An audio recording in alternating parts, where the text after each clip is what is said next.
Previously, on the World War I conspiracy. The First World War started as the result of a conspiracy. But to understand this conspiracy, we must turn not to Sarajevo and the conclave of Serbian nationalists plotting their assassination of Archduke Franz Ferdinand in the summer of 1914, but to a chilly drawing room in London in the winter of 1891. Rhodes had the money and he had the contact. He was a great Rothschild man, and his mining wealth was literally uncountable.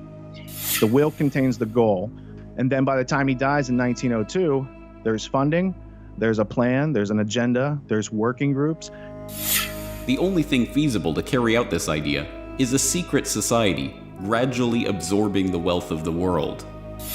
And they thought if they could hook in with that alliance, then they had the possibility of defeating Germany quickly and without too much trouble. And that is basically what they did. It is to this clique, not to the doings of any conspiracy in Sarajevo, that we can attribute the real origins of the First World War, with the 9 million dead soldiers and 7 million dead civilians that lay piled in its wake. But for this cabal, 1914 was just the start of the story. In keeping with their ultimate vision of a united Anglo-American world order, the jewel in the crown of the Milner Group was to embroil the United States in the war, to unite Britain and America in their conquest of the German foe. Across the Atlantic, the next chapter in this hidden history was just getting underway. And now, part 2 of the World War I conspiracy.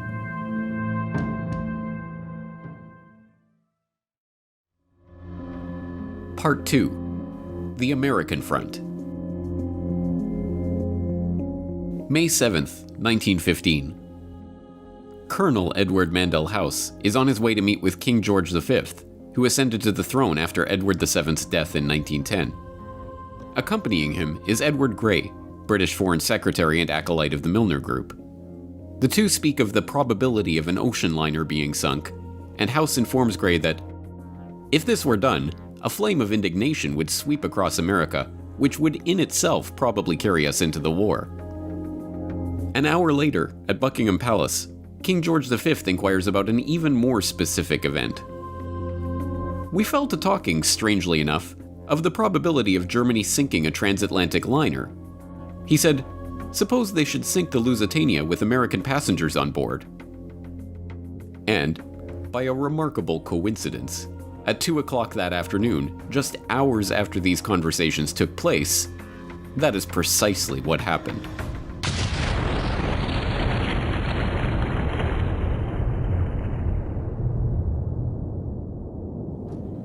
The Lusitania, one of the largest passenger liners in the world, is en route from New York to Liverpool when it is struck by a torpedo from a German U-boat. She sinks to the bottom in minutes, killing 1,198 passengers and crew, including 128 Americans. The disaster, portrayed as a brazen, unexpected attack on an innocent passenger liner, helps to shift public opinion about the war in the US.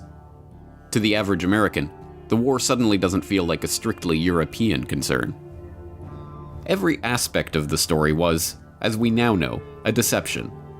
The Lusitania was not an innocent passenger liner, but an armed merchant cruiser officially listed by the British Admiralty as an auxiliary warship.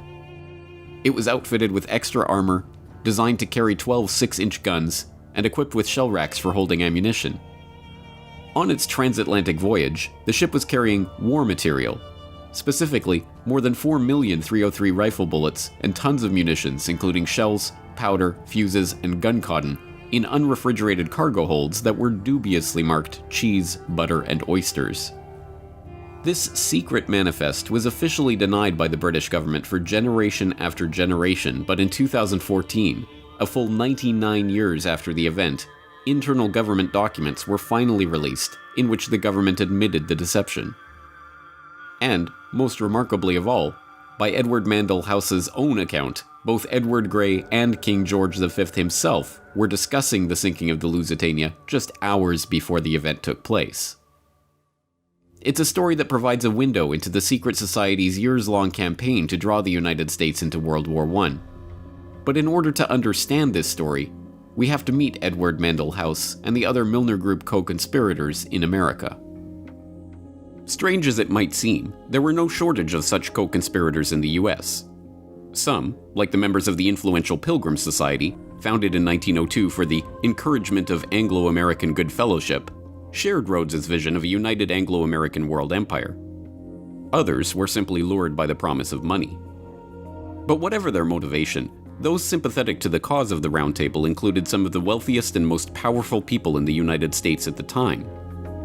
Many of these figures were to be found at the heart of Wall Street, in the banking and financial institutions revolving around J.P. Morgan and Company. John Pierpont Morgan, or Pierpont as he preferred to be called, was the nucleus of turn-of-the-century America's banking sector. Getting his start in London in 1857 at his father's merchant banking firm, the young Pierpont returned to New York in 1858 and embarked on one of the most remarkable careers in the history of the world.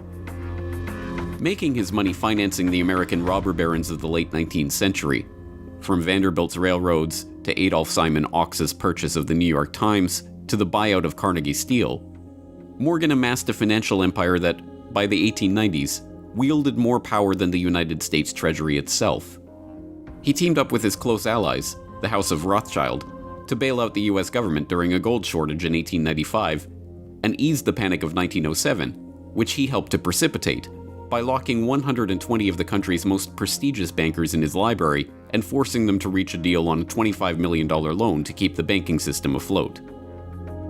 As we saw in Century of Enslavement, The History of the Federal Reserve, Morgan and his associates were only too happy to use the banking crises they helped to create to galvanize public opinion toward the creation of a central bank. So long as that central bank was owned and directed by Wall Street, of course. But their initial plan, the Aldrich Plan, was immediately recognized as a Wall Street ploy. Morgan and his fellow bankers were going to have to find a suitable cover to get their act through Congress, including, preferably, a president with sufficient progressive cover to give the new Federal Reserve Act an air of legitimacy. And they found their ideal candidate in the politically unknown president of Princeton University, Woodrow Wilson, a man who they were about to rocket straight into the White House with the help of their point man and Round Table co-conspirator, Edward Mandell House. Richard Grove, TragedyandHope.com. Woodrow Wilson was an obscure professor at Princeton University who, from reading all that I've read about him, wasn't the smartest guy, but he was smart enough to pick up when other people had good ideas. And then he bumps into this guy named Colonel House. Now, Colonel House, he grew up in Beaumont, Texas. And Colonel House's dad was like a Rhett Butler type of smuggler, privateer, pirate during the Confederate War with the Union. So Colonel House, first off, he's not a colonel. It's just like a title he gave himself to make him seem more than he was. But he did come from a politically connected family in the South that were doing business with the British during the Civil War. So Colonel House, in the early 1900s, makes Woodrow Wilson his protege. And Colonel House himself is being puppeted by a few people in the layers of the Anglo-American establishment above him. And so we are left with the public persona of Woodrow Wilson, and here he is, and he's got this, this whole new Federal Reserve system that's going to come in during his administration, which was also kind of a precursor to getting America into the war. Because it changed our financial dependency from being self-reliant and printing our own debt-free money to being indentured to international bankers who charge us as they print money out of thin air and charge future generations for it. The election of Woodrow Wilson once again shows how power operates behind the scenes to subvert the popular vote and the will of the public.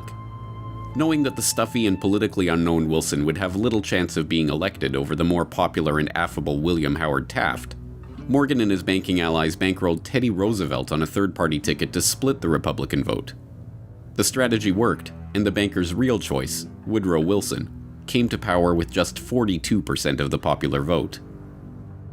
With Wilson in office and Colonel House directing his actions, Morgan and his conspirators got their wish. 1913 saw the passage of both the federal income tax and the Federal Reserve Act, thus consolidating Wall Street's control over the economy. World War I, brewing in Europe just 8 months after the creation of the Federal Reserve, was to be the first full test of that power. But difficult as it had been for the Round Table to coax the British Empire out of its splendid isolation from the continent and into the web of alliances that precipitated the war, it would be that much harder for their American fellow travelers to coax the United States out of its own isolationist stance. Although the Spanish-American War had seen the advent of American imperialism, the thought of the US getting involved in that European war was still far from the minds of the average American. A 1914 editorial from the New York Sun captures the sentiment of most of America at the time of the outbreak of the war in Europe. There is nothing reasonable in such a war as that for which Europe has been making ready, and it would be folly for this country to sacrifice itself to the frenzy of dynastic policies and the clash of ancient hatreds which is urging the old world to its destruction. The Sun was by no means unique in its assessment. A vote taken among 367 newspapers throughout the United States in November of 1914 found just 105 pro-Ally and 20 pro-German papers, with the vast majority, 242 of them, remaining firmly neutral and recommending that Uncle Sam stay out of the conflict. Once again, just as they did in Britain, the cabal was going to have to leverage its control of the press and key governmental positions to begin to shape public perception and instill pro-war sentiment. And once again, the full resources of these motivated co-conspirators were brought to bear on the task. One of the first shells in this barrage of propaganda to penetrate the American consciousness was the Rape of Belgium, a catalogue of scarcely believable atrocities allegedly committed by the German forces in their invasion and occupation of Belgium at the start of the war. In a manner that was to become the norm in 20th century propaganda, the stories had a kernel of truth. There is no doubt that there were atrocities committed and civilians murdered by German forces in Belgium, but the propaganda that was spun from those kernels of truth was so over the top in its attempts to portray the Germans as inhuman brutes that it serves as a perfect example of war propaganda. The American population at that time had a lot of German people in it. 30 to 50% of the population had relations back to Germany. So there had to be this very clever propaganda campaign. It's known today as babies on bayonets.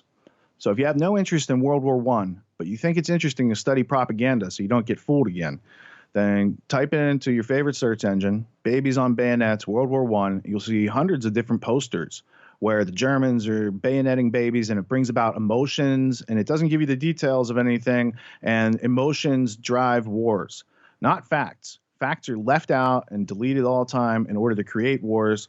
So I think that putting facts back in might help prevent wars, but I do know that they like to drive people on emotion. The babies on bayonets, getting America into World War I, that's a key part of it. Children who had their hands chopped off, nuns that were raped, shocking things, genuinely shocking things. The Canadian officer who was nailed to a St. Andrew's cross on a church door and left there to bleed to death. These were the great myths peddled in order to defame and bring down the whole image of any justification for German action and try and influence America into war. Jerry Docherty, co-author of Hidden History, The Secret Origins of the First World War. That's not to say that there weren't atrocities on both sides. War is an atrocious event, and there are always victims, absolutely. And I offer no justification for it. But the lies, the unnecessary abuse of propaganda, even when in Britain they decided that they would put together the definitive volume of evidence to present it to the world, the person they asked to do this just so happened to have been former British ambassador to the United States and a man called Bryce, who was very well liked in the States. And his evidence was published and put forward, and there were screeds of stories after stories. But then later it was discovered that, in fact, the people who took the evidence hadn't been allowed to speak to any of the Belgians directly, that in fact what they were doing is they were listening to a middleman or agents who had supposedly taken these stories, and when one of the official committee said, "Well, hold on, can I speak to can I speak to someone directly?" No. He resigned. He wouldn't allow his name to be put forward with the and that's the extent to which, this is false history. It's not even acceptable to call it fake news. It's just disgusting. The campaign had its intended effect. Horrified by the stories emerging from Belgium, stories picked up and amplified by the members of the Round Table in the British press, including the influential Times and the lurid Daily Mail, run by Milner ally Lord Northcliffe, American public opinion began to shift away from viewing the war as a European squabble about an assassinated Archduke, and toward viewing the war as a struggle against the evil Germans and their sins against civilization. The culmination of this propaganda campaign was the release of the report of the Committee on Alleged German Outrages, better known as the Bryce Report, compiled for His Britannic Majesty's government and presided over by Viscount James Bryce, who, not coincidentally, was the former British ambassador to America and a personal friend of Woodrow Wilson. The report was a sham, based on 1,200 depositions collected by examiners who had no authority to administer an oath. The committee, which was not allowed to speak to a single witness itself, was tasked merely with sifting through this material and deciding what should be included in the final report. Unsurprisingly, the very real atrocities that the Germans had committed in Belgium, the burning of Louvain, Andenne, and Dinant, for example, were overshadowed by the sensationalist and completely unverifiable stories of babies on bayonets and other acts of villainy. The report itself, concluding that the Germans had systematically and premeditatedly broken the rules and usages of war, was published on May 12, 1915, just 5 days after the sinking of the Lusitania. Directly between these two events, on May 9, 1915, Colonel House, the man who Wilson called his second personality and his independent self, wrote a telegram which the president dutifully read to his cabinet and was picked up by newspapers across the country. America has come to the parting of the ways when she must determine whether she stands for civilized or uncivilized warfare. We can no longer remain neutral spectators. Our action in this crisis will determine the part we play when peace is made, and how far we may influence a settlement for the lasting good of humanity. We are being weighed in the balance, and our position amongst nations is being assessed by mankind. But despite this all-out propaganda assault, the American public was still largely against entering the war. It was in this context that the same group of Wall Street financiers who had maneuvered Wilson into the White House presided over the 1916 presidential election, one that the country knew would decisively conclude America's neutrality in the war, or its decision to send forces to engage in European combat for the first time in history. The bankers left nothing to chance. Wilson, who would predictably follow House's lead on all matters, including war, was still their preferred candidate. But his competitor, Charles Evan Hughes, was no less of a Wall Street man. Hughes's roots were as a Wall Street lawyer. His firm represented the New York, Westchester, and Boston Railroad Company for J.P. Morgan and Company, and the Baptist Bible class that he led boasted many wealthy and influential members, including John D. Rockefeller Jr. The affable Hughes was stiff competition for the wooden and charmless Wilson, but such was the importance of American neutrality that "He kept us out of war" actually became the central slogan of the campaign that saw Wilson return to the White House. And then, of course, came the famous election of 1916. Wilson wasn't popular, but Wilson simply, he had no kind of public persona which warmed people. On the contrary, he was a cold fish. He had dubious links with several of those who were powerful in Wall Street. But his propaganda for re-election was, he kept us out of war. Here was a man, vote for Wilson, he kept us out of war. An inherent promise that he would continue to keep America out of war. And in fact, of course, within months, America was was thrown into the war by its own government. He kept us out of war. But just as in the British election of 1906, which saw the British public overwhelmingly voting for Henry Campbell Bannerman's Liberal Party and their platform of peace, only to get the Milnerites in the cabinet entering secret agreements to bring about war, so too was the American public duped at the ballot box in 1916.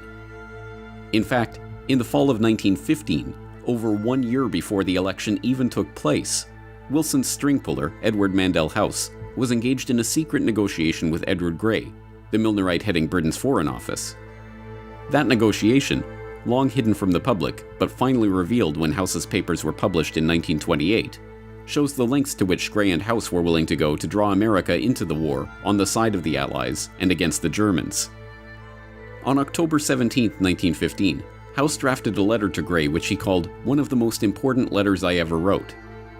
Before sending it, he split it into 2 separate coded messages to ensure it would not be readable if it were intercepted. In it, he laid out a plan to steer the US into war with Germany under the false pretense of a peace conference. Dear Sir Edward, in my opinion, it would be a worldwide calamity if the war should continue to a point where the Allies could not, with the aid of the United States, bring about a peace along the lines you and I have so often discussed. It is in my mind that, after conferring with your government, I should proceed to Berlin and tell them that it was the President's purpose to intervene and stop this destructive war, provided the weight of the United States thrown on the side that accepted our proposal could do it. I would not let Berlin know, of course, of any understanding had with the Allies, but would rather lead them to think our proposal would be rejected by the Allies. This might induce Berlin to accept the proposal, but if they do not do so, it would nevertheless be the purpose to intervene. Perhaps realizing the gravity of what was being proposed, Woodrow Wilson, the man who would later be elected for his ability to keep America out of war, merely added the word probably to House's assurance that America would join the war. The negotiations for this plan continued throughout the fall of 1915 and winter of 1916. In the end, the British government balked at the proposal because the thought that the Germans might actually accept peace, even a peace of disarmament brokered by the US, was not enough. They wanted to crush Germany completely, and nothing less than total defeat would be sufficient. Another pretense would have to be manufactured to embroil the US in the war. When, on the morning of May 7, 1915, House assured Grey and King George that the sinking of the Lusitania would cause a flame of indignation to sweep across America, he was correct. When he said it would probably carry us into war, he was mistaken. But in the end, it was the naval issue that eventually became the pretext for America's entry into war. The history books of the period, following the familiar pattern of downplaying Allied provocations and focusing only on the German reactions, highlight the German policy of unrestricted submarine warfare which led to the downing of the Lusitania. The practice, which called for German U-boats to attack merchant ships on sight, was in contravention of the international rules of the sea at the time and was widely abhorred as barbaric. But the policy was not instituted out of any insane bloodlust on the part of the Kaiser. It was in response to Britain's own policy of breaking international rules of the sea. At the outbreak of war in 1914, the British had used their position of naval superiority to begin a blockade of Germany. That campaign, described as one of the largest and most complex undertakings attempted by either side during the First World War, involved the declaration of the whole of the North Sea as a war zone. As a so-called distant blockade, involving the indiscriminate mining of an entire region of the high seas, the practice was in direct violation of the Declaration of Paris of 1856. The indiscriminate nature of the blockade, declaring the most basic of supplies like cotton and even food itself to be contraband, was a violation of the Declaration of London of 1909. More to the point, as an attempt to starve an entire country into submission, it was a crime against humanity. Eventually reduced to a starvation diet of 1,000 calories per day, tuberculosis, rickets, edema, and other maladies began to prey at those Germans who did not succumb to hunger. By the end of the war, the National Health Office in Berlin calculated that 763,000 people had died as a direct result of the blockade. Perversely, the blockade did not end with the war. In fact, with Germany's Baltic coast now effectively added to the blockade, the starvation actually continued and even intensified into 1919. Faced with protestations from the Austrian ambassador about the illegality of the British blockade, Colonel House, now America's de facto president, merely observed, "He forgets to add that England is not exercising her power in an objectionable way, for it is controlled by a democracy." This double standard was not the exception, but the rule when it came to those in America's East Coast establishment who were hungry to see the US join the Allies on the battlefields of Europe. As historian and author Ralph Raico explained in a 1983 lecture, it was these double standards that led directly to America's entry into the war. The Wilson administration now takes the position which will ultimately lead to war. The German government is to be held strictly accountable for the death of any Americans on the high seas, regardless of circumstances. The Germans say, well, let's see if we can live with this, as long as you're willing to put pressure on the British to have them modify their violations of international law. That is, they're placing a food on the list of contraband materials, which had never been done before. The British, as you know, take your merchant ships off the high seas on the way to Rotterdam, because they say if anything that goes to Rotterdam is going to go to Germany. So they take American ships off the high seas. The British have put cotton on the list of contraband, confiscating these materials. They interfere with letters going to the continent because they think there's military intelligence possibly involved. The British are imposing in many ways on Americans. So if you hold them responsible, we'll behave ourselves as far as submarines go. This was not to be the case. And the attitude of the Americans towards British violations of neutral rights were quite different. One reason is that the American ambassador to London, Walter Hines Page, was an extreme Anglophile. One time, for instance, he gets a message from the State Department saying, tell the British they have to stop interfering with American mail shipments to neutral ports. And the American ambassador goes to the British Foreign Minister, Edward Grey, and says, look at the message I've just got from Washington. Let's get together and try to answer this. This was his attitude. The British were never held to the same standard as the Germans. At home, Theodore Roosevelt, who in previous years had been a great friend of the Kaisers and a great admirer of Germany, now says we have to get into this war right away. Besides that, there's a campaign for preparedness, for building up the American Army, the American Navy, drilling American citizens in combat techniques. There's a kind of hysteria, really, that travels over the country, considering that there's, at this time, certainly, no chance of some kind of immediate threat to the United States. And people like Roosevelt and Wilson begin talking in a very unfortunate way. Wilson says, for instance, in America we have too many hyphenated Americans. Of course he meant German Americans, Irish Americans. And these people are not totally loyal to our country. Already scapegoats are being looked for, and public opinion is being roused. In January, this diplomatic negotiation, the exchange of memos goes on for the next few years. In January of 1917, the Americans, not having been able to budge the British in the least on any British violation of American rights, the British blockade intensifying, the Germans really feeling hunger. In a very literal sense, especially the people on the home front. The Kaiser is persuaded by his admirals and generals to begin unrestricted submarine warfare around the British Isles.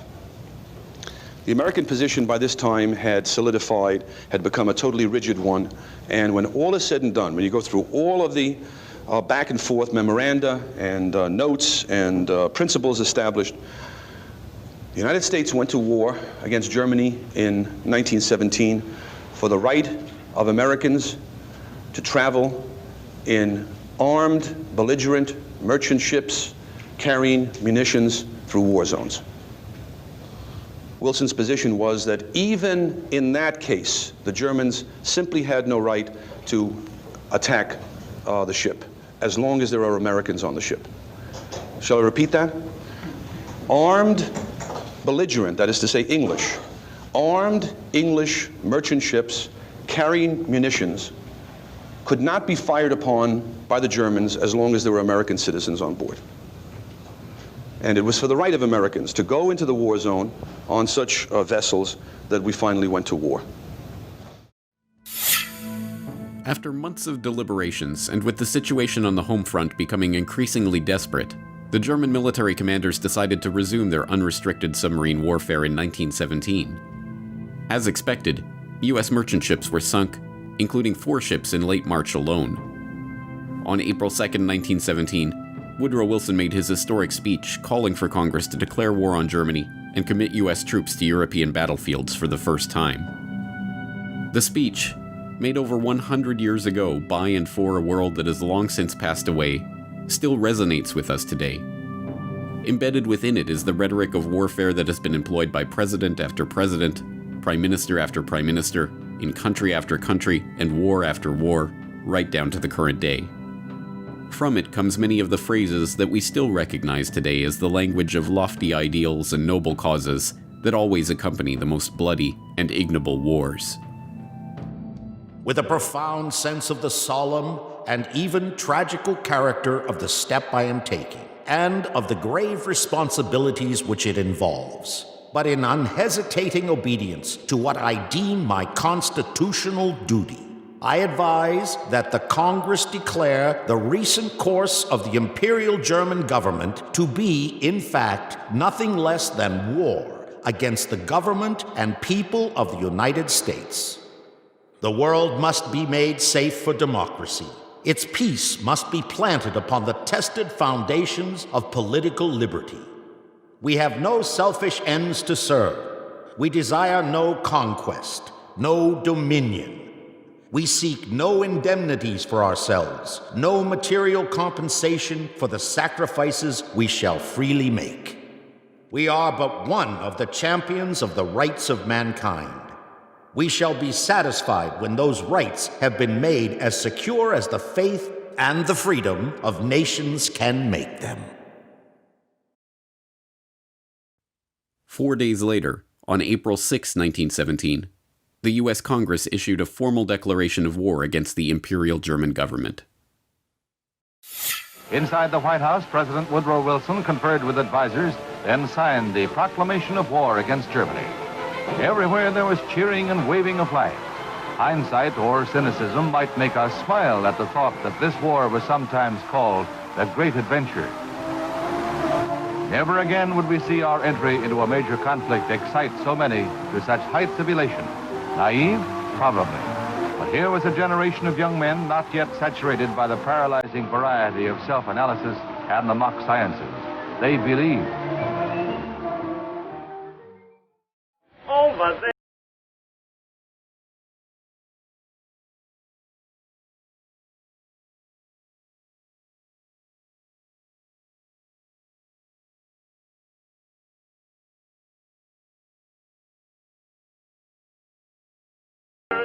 All along the Western Front, the Allies rejoiced. The Yanks were coming. House, the Milner Group, the Pilgrims, the Wall Street financiers, and all of those who had worked so diligently for so many years to bring Uncle Sam into war had got their wish. And before the war was over, millions more casualties would pile up. Carnage the likes of which the world had never seen before had been fully unleashed. The trenches and the shelling, the no man's land and the rivers of blood, the starvation and the destruction, the carving up of empires, and the eradication of an entire generation of young men. Why? What was it all for? What did it accomplish? What was the point? To this day, over 100 years later, we still look back on the horrors of that great war with confusion. For so long we have been told non-answers about incompetent generals and ignorant politicians. It's the senselessness of war the teachers of this fraudulent and partial history have told us with a shrug. But, Now that the players who worked to set the stage for this carnage have been unmasked, these questions can finally be answered.